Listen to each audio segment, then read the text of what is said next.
말씀은 마태복음 18장 15절부터 20절입니다.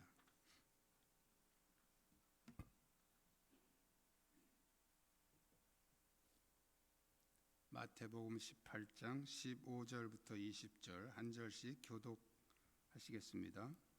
내 형제가 죄를 범하거든 가서 너와 그 사람과만 상대하여 권고하라. 만일 들으면 내가 내 형제를 얻은 것이요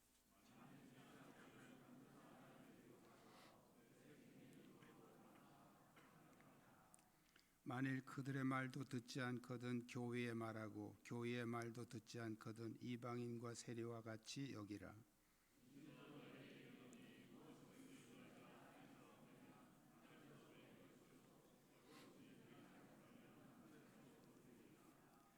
진실로 다시 너희에게 이르노니 너희 중에 두 사람이 땅에서 합심하여 무엇이든지 구하면 하늘에 계신 내 아버지께서 그들을 위하여 이루게 하시리라.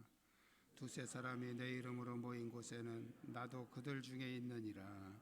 아멘.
감사합니다. 주위에 있는 분들과 서로 인사 나누시기 바랍니다.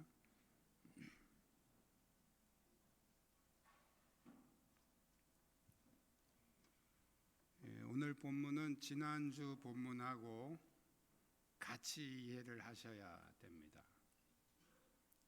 지난주 본문에서는 예수님이 이제 실족해 하는 개인적인 문제를 말씀했죠. 그래서 남을 실족해 한 경우, 또 내가 나를 실족해 한 경우, 그래서 뭐 손을 잘라버려라, 눈을 빼버려라 이런 말씀을 하셨습니다. 그래서 지난주 본문에서는 개인적인 그런 문제를 말씀하셨다면, 오늘 본문에서는 교회 공동체에서 이 문제를 어떻게 처리를 해서 교회 영성을 관리할 수 있을 것이냐, 그것을 우리에게 말씀해 주고 있습니다. 우리 한번 따라 하시겠습니다. 실족해 하는 자는 공동체에서 제거합시다. 너무 살벌하죠? 누구를 제거해야 되나?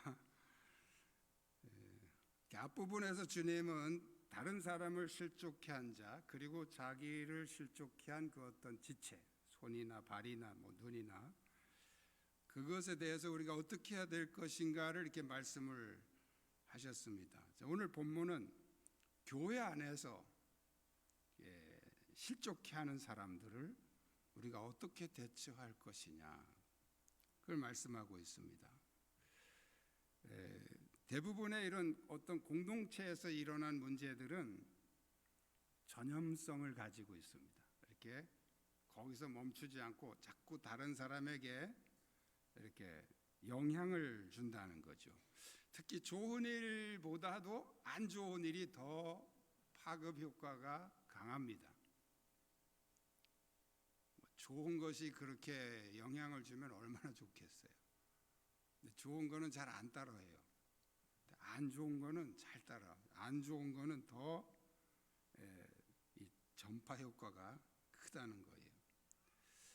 오늘 본문 15절에서 내 형제가 죄를 범하거든 하는 말. 내 형제가 죄를 범하거든. 이것은 뭐 혼자 몰래 지은 죄를 말하는 게 아닙니다.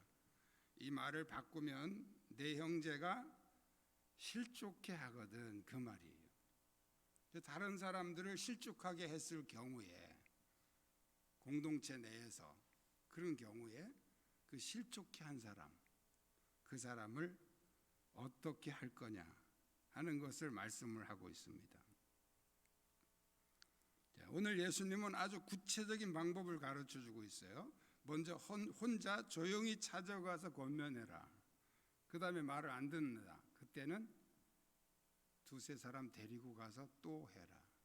그래도 말 안 듣는다. 그럼 그것은 공동체의 말에서 그래도 말 안 듣는다. 그러면 이방인과 세리와 같이 여기라. 이렇게 말씀하고 있습니다. 예수님의 이 방법은 가장 인격적인 방법이에요. 이걸 반대로 하면 어떻게 될까요?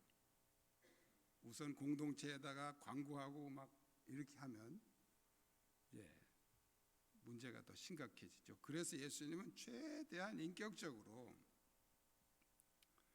그럼에도 불구하고 안 되면 또 이렇게, 또 안 되면 또 이렇게, 또 안 되면 또 이렇게 계속해서 이렇게, 어떻게 보면 예수님 좀 집요하게 그 문제를 이렇게 해결하라고 말씀을 하고 있는 것은, 바로 그렇게 하지 않으면 이 문제가 또 다른 사람들에게 계속 영향을 줘서 교회 공동체가 무너질 수 있다는 거예요.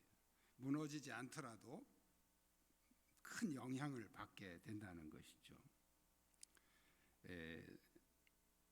사탄은 이 교회를 공격할 때 주로 이 혀를 가지고 공격합니다. 혀. 제가 가끔 말씀드리죠. 왜 사탄이 뱀으로 상징화됐는지, 뱀의 혀는 딱 갈라져 있어요. 다시 말씀드리면 말장난을 쳐서 교회를 갈라놓는다는 거예요. 오해하게 만들어서 교회를 갈라놓는다는 겁니다. 그래서 교회는 아무리 큰 사건이 터지더라도 그 교회 성도들이 딱 단합해서 입만 딱 다물고 있으면 그렇게 큰 문제가 안 됩니다. 그냥 이렇게 넘어갑니다. 해결하고. 그런데 요만한 문제도 그냥 여기서 저기서 막 얘기하기 시작하면 그 문제가 눈덩이처럼 불어서 교회가 심각하게 문제가 될 수 있습니다. 그것이 바로 사탄이 역사하는 방법이죠. 성령님께서도 말씀을 타고 우리 안에 오셔서 역사를 하십니다. 그래서 우리가 바른 진리 가운데 서 있을 때 가장 성령님이 우리 안에 강하게 역사하시는 시간이에요. 그런데 똑같이 마귀도 이 말을 타고 역사한다는 거예요. 그래서 우리 안에 왜곡된 지식이나 또 어떤 사람들의 말을 오해하게 만들어서 그렇게 해서 교회를 자꾸 말로 이렇게 시끄럽게 해서 공격을 한다는 것입니다. 자, 오늘 예수님이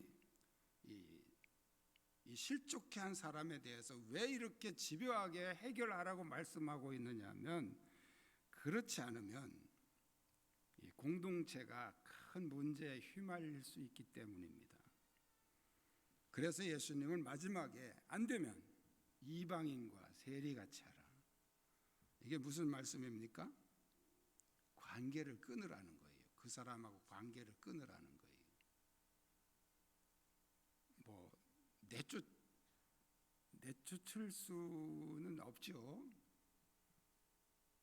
뭐 경우에 따라서 뭐 이단에 빠진 사람이 계속 이렇게 이 사람 저 사람 포섭하고 다닌다 그러면 그런 사람은 내쫓아야 되는 거예요. 그렇지만 그런 경우가 아니라면 사실은 내쫓기는 쉽지는 않습니다.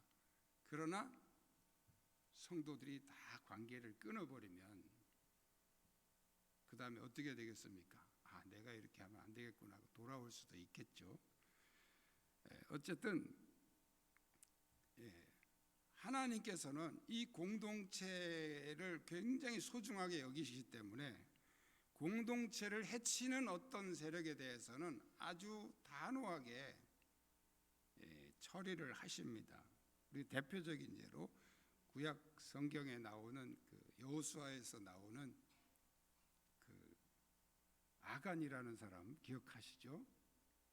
여리고 성이 무너질 때 모든 물건을 다 불태우고 다 개인 소유를 하지 못하도록 명령을 했는데 이 아간이 뭐 이렇게 좀 슬쩍 감췄어요.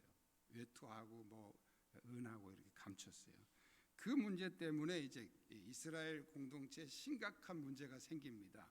그래서 하나님이 결국은 이제 이렇게 처리하는 과정을 통해서 밝혀진 게 아간이라는 사람이 그런 범죄자로 나타난 겁니다. 하나님은 그 아간을 그 골짜기로 끌고 와서 과감하게 제거하라고 말씀하십니다. 좀 잔인하지 않아요? 하나님이 사랑의 하나님인데 어떻게 그렇게 잔인하게 하실까? 신약 성경에도 나옵니다. 사도행전 5장에 아나니아와 삽비라 부부가 거짓말했죠. 베드로가 네가 사람에게 거짓말한 것이 아니고 하나님께 거짓말, 성령을 속인 것이다. 그래서 두 부부가 같은 날 공동 사망을 했어요. 만약에 오늘 우리 교회에서 이런 일이 일어난다면 어떤 현상이 일어날까요? 와, 교회가 뭐 좀 사랑이 있어야지 뭐 그런 걸 가지고 그렇게 정죄해 가지고 사람을 죽게 만드냐, 막 쑥대밭이 될 거예요. 그런데 왜 하나님은 그렇게 아주 냉정하고 어떻게 보면 잔혹한 방법으로 이런 문제들을 처리하실까? 그 하나님의 깊으신 뜻이 무엇일까? 그걸 우리가 헤아려야 됩니다. 그 한 사람을 그냥 용납할 경우에 이스라엘 공동체가 다 무너진다는 거예요. 하나님은 이 교회가 무너지는 걸 가장 싫어하십니다. 차라리 한 사람을 제거해서라도 이 교회를, 이 공동체를 살리시겠다는 거예요. 그게 하나님의 의도입니다.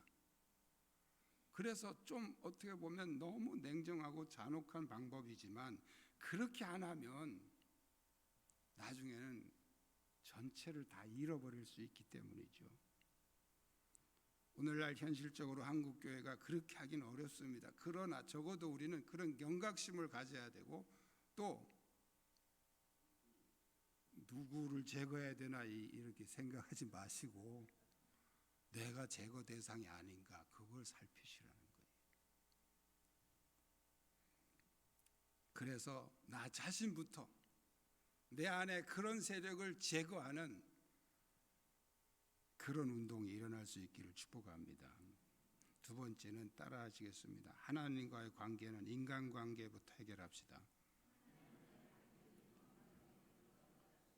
자, 우리의 신앙의 대상은 누굽니까? 여러분, 누구를 믿어요? 하나님 믿죠? 인간 믿어요, 안 믿어요?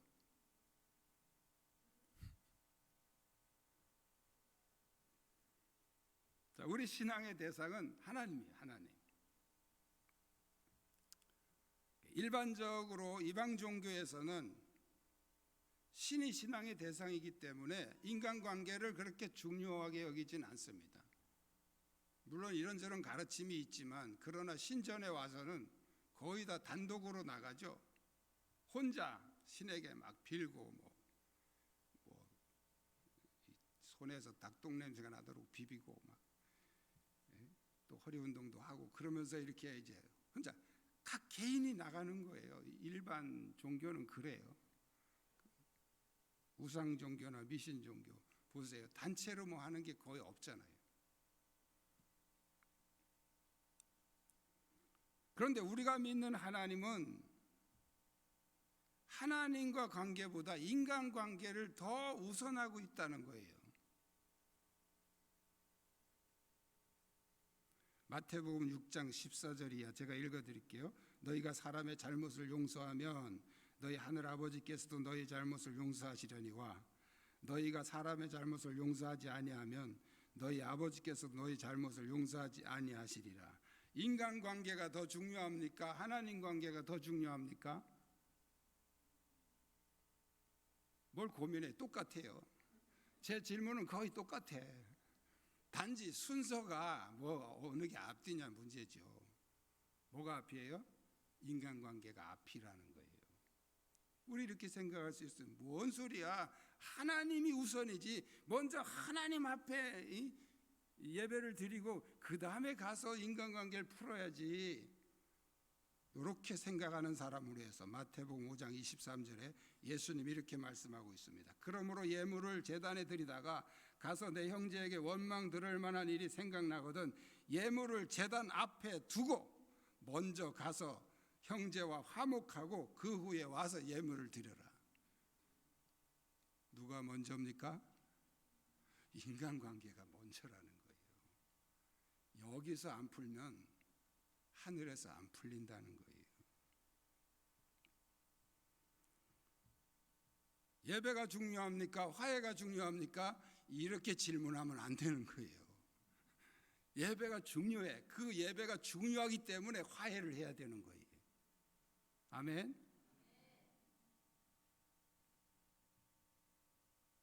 예배가 중요하기 때문에 인간관계를 먼저 해결하고 오라는 거예요. 그래야 그 예배가 진짜 예배가 된다는 거예요. 오늘 본문에서도 뭐라고 말씀하고 있습니까? 무엇이든지 땅에서 매면 하늘에서도 매일 것이요 땅에서 풀면 하늘에서도 풀리리라. 땅에서 매면 땅에서 풀면 이게 뭐예요? 인간관계. 인간관계. 여기서 해결이 안 되면 위에 하나님과의 관계가 해결이 안 된다는 거예요. 어느 게 더 중요해요? 이렇게 질문하면 안 되는 거예요. 하나님 관계가 중요한 거예요. 그래서 그 중요한 관계를 위해서 인간관계를 먼저 풀으라는 거예요.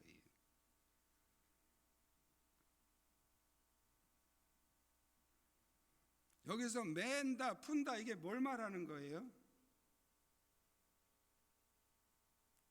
다른 사람이 나한테 잘못한 거 꽁 하고 있는 게 그게 메고 있는 거예요. 어떻게 하라는 거예요? 용서해주고 풀으라는 거죠. 그게 푸는 거예요. 다른 사람이 나한테 잘못한 걸 꽁 하고 있으면서 하나님 앞에서 내 죄를 용서해 주시옵소서, 막 눈물 콧물 다 막 흘리면서 회개한다고 해서 용서를 받겠느냐는 거죠. 우리 일반적으로 회개하면 용서받는다, 이건 기독교 교리의 중요한 교리예요. 회개하면 용서받습니다. 아멘. 요 단순한 말만 가지고 생각하면 안 된단 말이죠. 예수님 말씀을 들어야 돼요. 회개하면 용서받는 게 아니에요. 용서하고 와서 회개하면 용서받는 거예요. 할렐루야. 근데 인간관계는 꽁꽁 묶어놓고 나는 사람한테 질렸어, 이제 하나님만 바라볼 거야. 하나님이 그거 받으시겠어요? 하나님은 이렇게 말씀하실 거예요. 가서 네 마음에 묶어놓은 인간관계부터 풀고 와. 그렇게 말씀하시는데 안 들려. 우리가 안 들려. 왜? 여기 꽁꽁 묶어놓고 있으니까 하나님 말씀이 들리겠어요?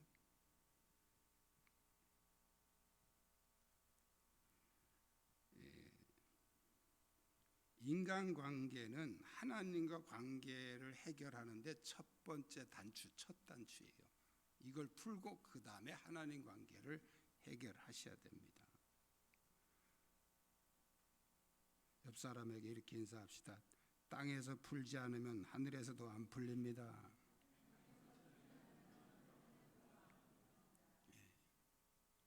인간관계가 먼저라는 게 순서를 말하는 거예요. 중요성을 말하는 게 아니고 순서를 말하는 거예요. 땅에서부터 푸시기 바랍니다. 땅에서 푸시고 그 다음에 하나님께 나와야 사실 하나님께는 좀 조심스러운 얘기인데 아이고 때문에 놓고 막 눈물 콧물 안 흘려도 돼요. 인간관계에서만 제대로 풀고 내가 이게 잘못됐구나, 그럼 하나님 이미 용서하셨어요.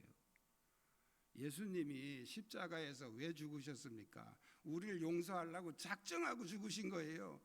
그런데 그분이 아주 까다롭게 너 눈물 안 흘리면 안 돼, 반드시 너는 눈물 콧물 흘려야 돼, 그러시겠어요?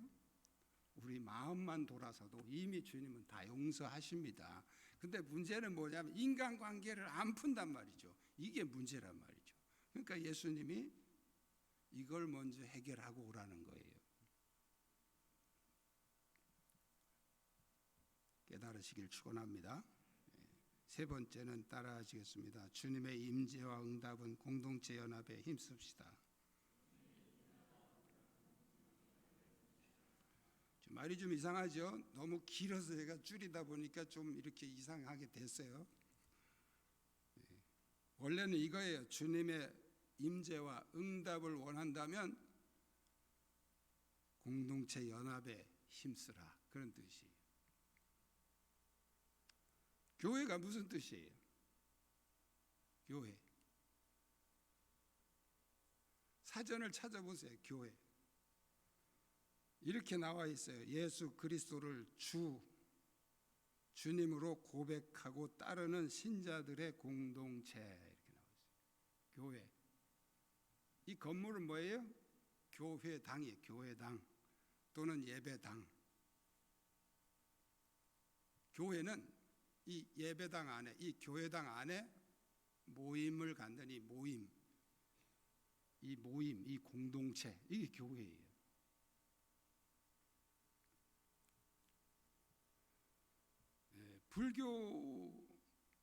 불교에서는 주로 이제 절에 가서 이렇게 자기가 빌고 이렇게 하면서 자기 신앙을 관리하는데 절은 어떤 개인적인 신앙 수련장이다, 이렇게 볼 수 있어요. 전부 개인적으로 가죠. 약속된 시간도 없고 그냥 가고 싶은 때 가서 그냥 빌고 싶은 만큼 빌고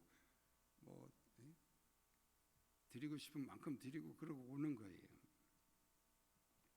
근데 교회는 물론 개인적으로 와서 기도하셔도 됩니다. 하실 수 있고요. 괜찮아요. 그런데 교회는 연합체, 공동체 수련장입니다. 함께 예배드리고 함께 기도하고 또 함께 교제하고, 교회에서 공동체를 해치는 가장 해로운 것 중에 하나가 개인주의입니다. 개인주의. 자기 혼자 노는 거예요. 일도 혼자 열심히 하는 거 별로 안 좋은 거예요. 그거 가능한 같이 해야 돼. 같이 김장도 같이 담고 또 청소도 같이 하고 같이들 하시는 게 좋은 거예요. 할렐루야. 그런 거 할 때는 쏙쏙 빠져가는 사람들도 있죠. 별로 안 좋은 거예요. 남들 할 땐 같이 하시고, 몸이 좀 불편하면 앉아서라도 그냥 잔소리라도 하시고, 아이고 나는 미안해서 그냥 음료수나 사와야 되겠다. 그럼 얼마나 좋겠어요.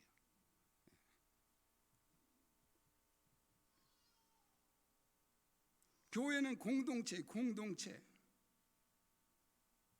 개인주의는 교회에서 안 좋은 스타일이에요.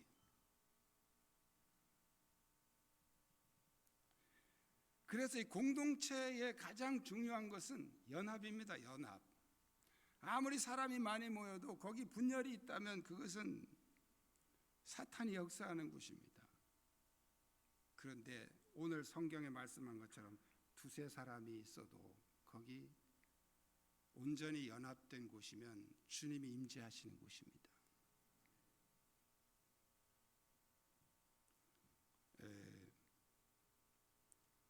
20절에 보면 두세 사람이 내 이름으로 모인 곳에 나도 그들 중에 있느니라.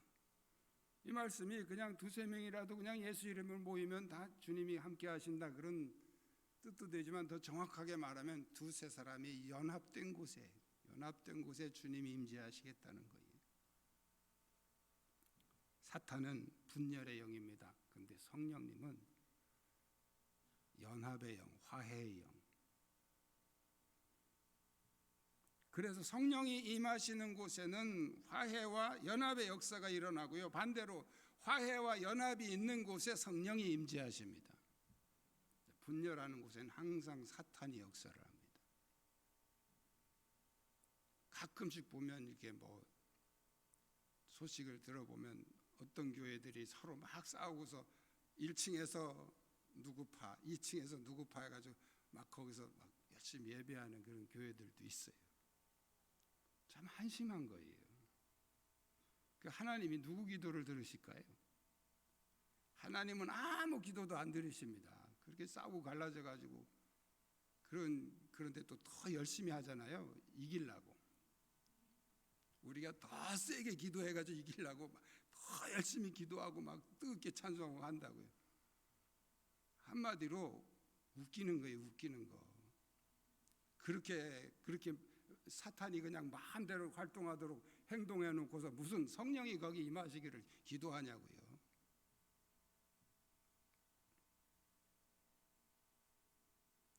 뜨겁게 기도하는 것보다 더 중요한 게 화합이 화합. 할렐루야. 세게 기도해가지고 어떻게 하려고 그 이상한 계산하지 마십시오. 그거 아니에요. 그거. 성령님은 화해와 연합이 있는 곳에 임재하십니다. 열심히 기도해서 임재하는 게 아니고, 또 이렇게 얘기하면 또 기도할 필요 없네. 이래 싸서 내가 말을 말을 못하겠어요. 목사는. 제가 뭔 얘기인지 아시죠? 성령님께서 가장 중요하게 여기시는 게 화해와 연합이다 그거지, 기도하지 말라는 게 아니에요. 그렇게 연합된 상태에서 기도하면 그 기도가 하나님이 응답하시고 임재하신다는 말씀이죠. 여러분 응답받기를 원하십니까? 연합에 힘쓰시기 바랍니다. 연합하려면 어떻게 하면 됩니까? 내 말 들어 그럼 되잖아요. 내 말 잘 들으면 연합이 되잖아요. 이게 문제예요. 이게 내 말 들어가 문제예요. 양보해야 돼. 포기해야 돼. 내가 포기하지 않으면 연합되지 않습니다. 아멘. 내 고집한 내 주장만 내세우면서 어떻게 연합이 되기를 바래요. 하나님은 우리가 거룩하기를 원하십니다. 기독교의 영성이 뭐예요? 영성 그러면 뭐 막 슉슉 이렇게 넘어뜨리고 막 뭐 병을 고치고 막 기적을 일으키고 막 이렇게 생각하시면 그거는 은사사역. 막 귀신 쫓아내고 막 뭐 넘어뜨리고 그건 전부 다 은사사역이에요. 그걸 영성사역으로 오해하는 사람들이 있어요. 기독교의 영성은 거룩함이에요. 거룩함.